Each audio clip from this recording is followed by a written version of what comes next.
Akerbelts est une figure emblématique du folklore basque, souvent associée à des thèmes de magie, de protection et de fertilité.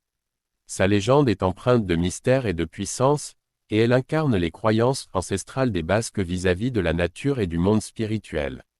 Ce texte se propose d'explorer en profondeur les origines, les attributs et l'impact culturel d'Akerbelts. Le nom, Akerbelts, dérive du basque, aker, qui signifie bouc, et belts, qui signifie noir. Ainsi, Akerbelts peut être traduit par le bouc noir.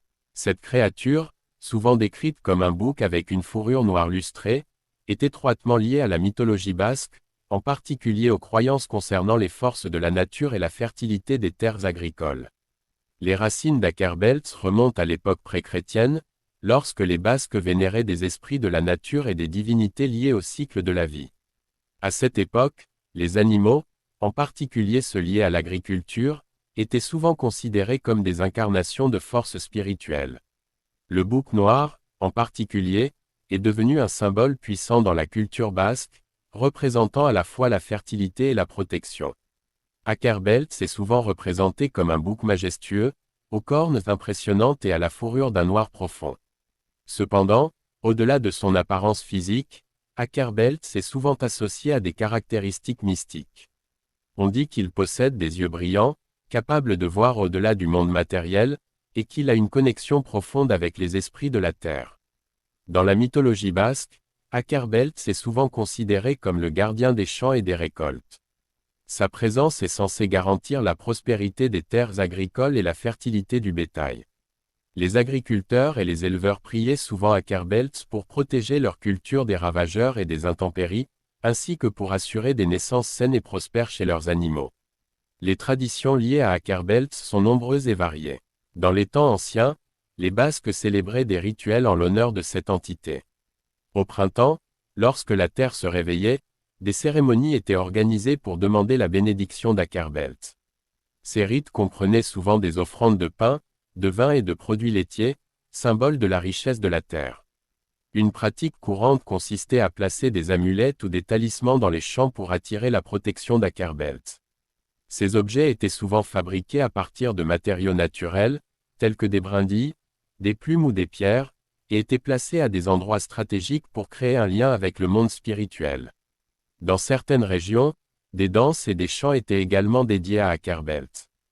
Ces performances avaient pour but de célébrer la fertilité de la terre et d'invoquer les bénédictions de cette entité.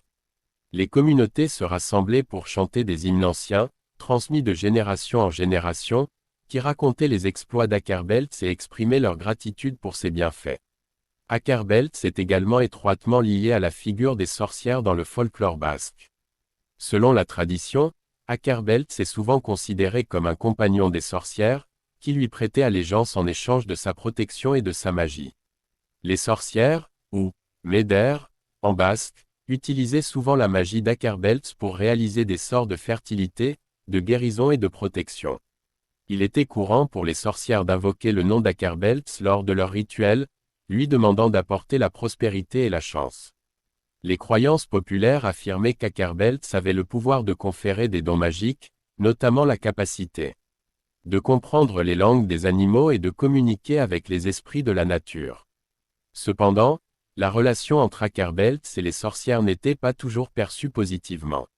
En effet, avec l'arrivée du christianisme et la diabolisation des pratiques païennes, Akerbelts a souvent été représenté comme une figure maléfique, et les sorcières qui lui rendaient hommage étaient persécutées. Cette transformation a eu pour effet de modifier la perception d'Akerbelts au fil du temps, le faisant passer de gardien bienveillant à symbole de sorcellerie. Aujourd'hui, Akerbelts est une figure emblématique du patrimoine culturel basque. Les festivals et les célébrations qui honorent cette entité continuent de se dérouler dans de nombreuses régions, où les gens se réunissent pour danser, chanter et célébrer la fertilité de la terre. De plus, Akerbelts est souvent représenté dans l'art contemporain, inspirant des peintres, des sculpteurs et des artisans qui créent des œuvres mettant en avant cette figure mythique. Les traditions orales autour d'Akerbelts sont également préservées à travers des contes et des histoires. De nombreux livres pour enfants racontent les aventures d'Akerbelts, le présentant comme un héros qui aide les villageois et protège la nature. Ces récits contribuent à maintenir vivantes les traditions et les croyances ancestrales du peuple basque. Akerbeltz est bien plus qu'une simple figure du folklore, il représente un lien profond entre l'homme et la nature, symbolisant les cycles de la vie, de la fertilité et de la protection. À travers les âges, cette entité a su évoluer, naviguant entre les ombres et la lumière, entre la magie ancienne et les croyances contemporaines. La légende d'Akerbeltz nous rappelle l'importance des traditions, du respect envers la nature et des liens qui unissent les membres d'une communauté. En honorant Akerbeltz, les Basques continuent de célébrer leur histoire et leur culture, assurant ainsi que les enseignements du passé perdurent dans le présent et l'avenir.